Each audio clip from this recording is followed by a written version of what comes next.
ঢাকা মহানগর মহিলা কলেজের সমাজ বিজ্ঞান বিভাগের সহকারী অধ্যাপক ডক্টর হাসানাত জাহান বলছি।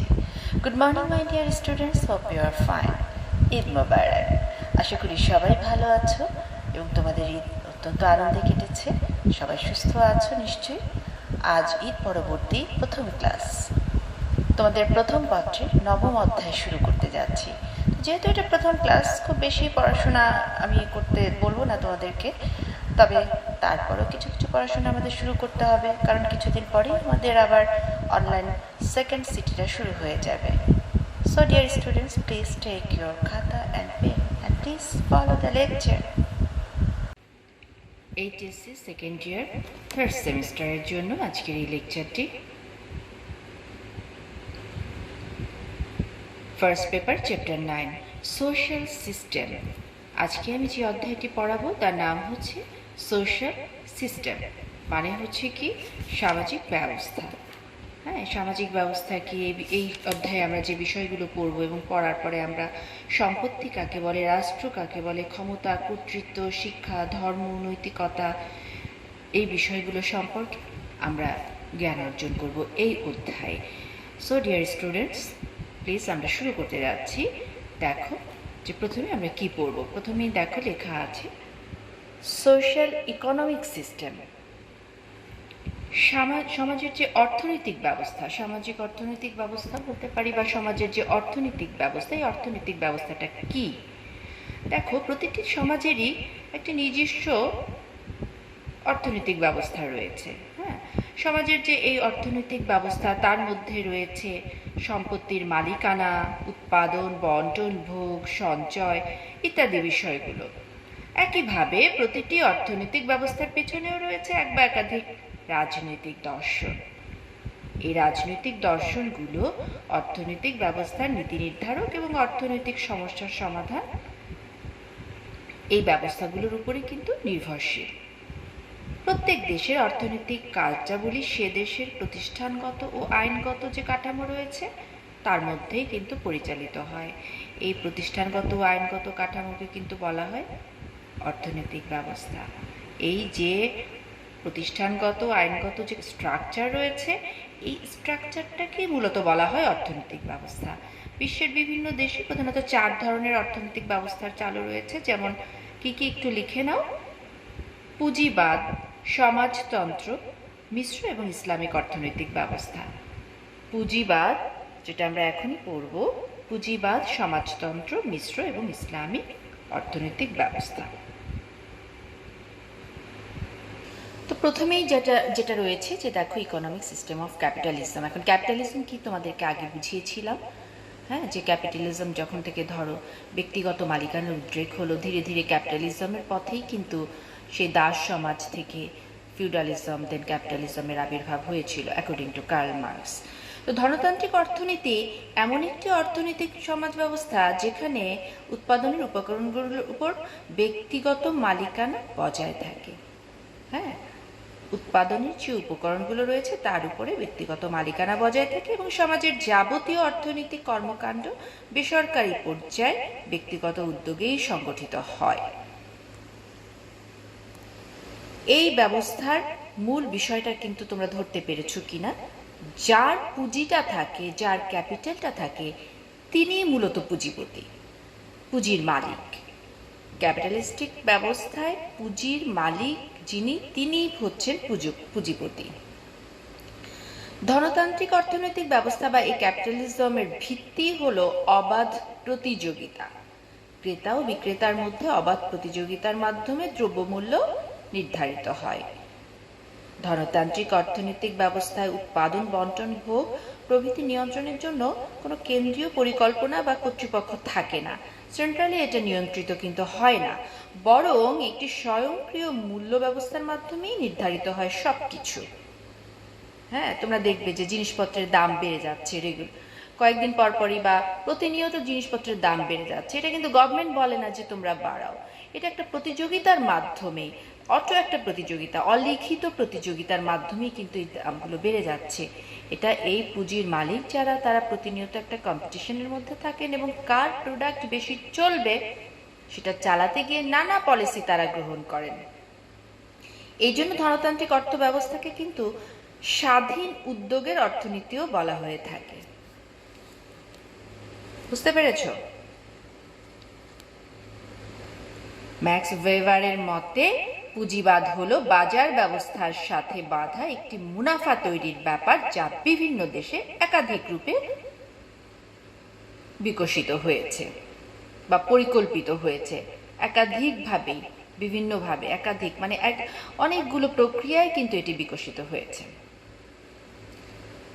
অতএব আমরা বলতে পারি অর্থনৈতিক ব্যবস্থায় সম্পদের উপর ব্যক্তিগত মালিকানা প্রতিষ্ঠিত, অর্থনৈতিক কার্যক্রম সরকারি নিয়ন্ত্রণ মুক্ত এবং অর্থনৈতিক উৎপাদনের যে দ্রব্যগুলো বাজারে প্রতিযোগিতা তৈরি করেছে, যে প্রতিযোগিতার সৃষ্টি করেছে, এটাই মূলত ধনতান্ত্রিক বা পুঁজিবাদী ব্যবস্থার একটি রূপ। দেন কি আছে দেখো, ইকোনমিক সিস্টেম অফ সোশ্যালিজম, সমাজতান্ত্রিক অর্থ ব্যবস্থা।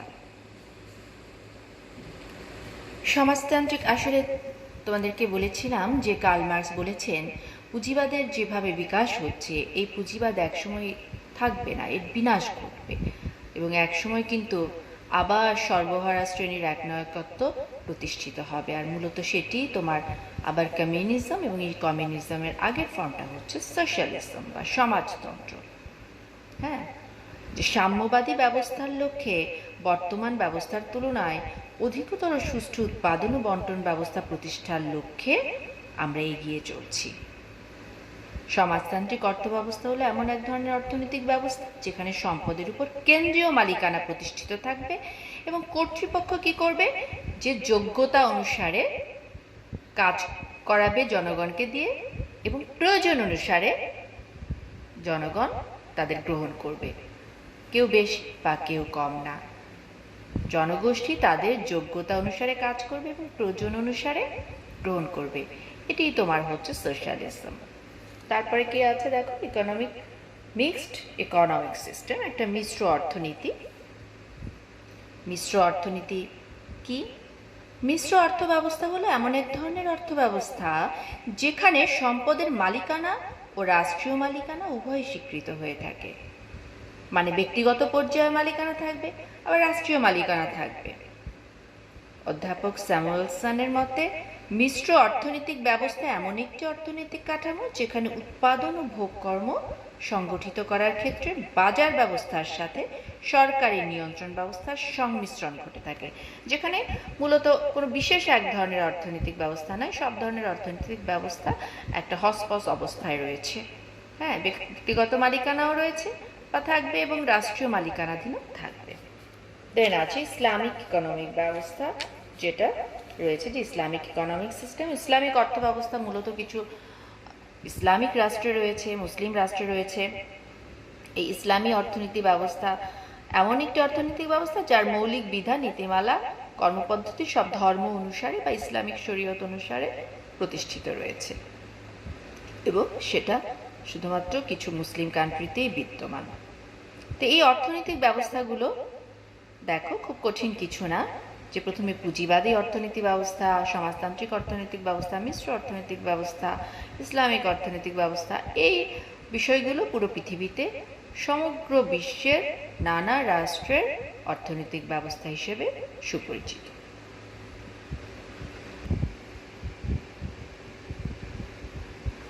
আচ্ছা, এটা আমরা একটু শুরু করব কনসেপ্টটা, দেন পরের ক্লাসে আমরা বিস্তারিত পড়ব। প্রপার্টি, সম্পত্তি। সম্পত্তি কি? এই যে তুমি যখন টাকা পয়সা জমাও, লুকিয়ে রাখো, তোমার ছোট ভাই সেটা কোনোভাবে দেখে ফেলে এবং ধরে, তুমি চিৎকার করে ওঠো, এই আমার জিনিস ধরবি না। হ্যাঁ, তুমি এটা নিজের সম্পত্তি ভাবছো। এই সম্পত্তির ধারণাটা কিভাবে আসলো? এই সম্পত্তিটা কবে থেকে শুরু হলো? তোমাদেরকে বলেছিলাম যে যখন থেকে ব্যক্তিগত সম্পত্তির উদ্ভব হয়েছে তখন থেকে রাষ্ট্রের উদ্ভব হয়েছে। এই সম্পত্তিটা মূলত কি দেখো। Property is a set of rights and obligations which define the relation between individuals or group in respect of their control over material things. Ginsberg, অধ্যাপক জিন্সবার্গ এটা বলেছেন। আবারও বলছি, property is a set of rights and obligations which define the relation between individuals or group in respect of their control over material things. এই যে সম্পত্তি, সম্পত্তি হচ্ছে বস্তু বা সামগ্রীর উপর কোনো ব্যক্তি বা গোষ্ঠীর একচ্ছত্র আধিপত্য। বস্তু বা সামগ্রিক জিনিসের উপরে বা বস্তু বা কোনো সামগ্রীর উপরে কোনো ব্যক্তি বা গোষ্ঠীর যে একচ্ছত্র আধিপত্য, সেটি হচ্ছে সম্পত্তি। এই যে তুমি বললে আমার জিনিস, তোমার আধিপত্য সেই জিনিসটির উপরে, সেটি হচ্ছে প্রপার্টি।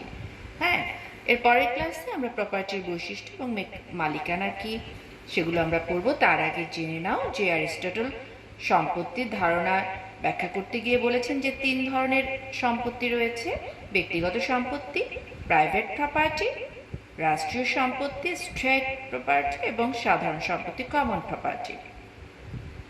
হ্যাঁ, আসলে সম্পত্তি হচ্ছে মূলত কোনো বস্তু, সম্পদ বা কাজের সঙ্গে সম্পর্কযুক্ত এমন সব অধিকার, সুযোগ সুবিধা এবং দায়িত্ব যা সমাজ কর্তৃক স্বীকৃত।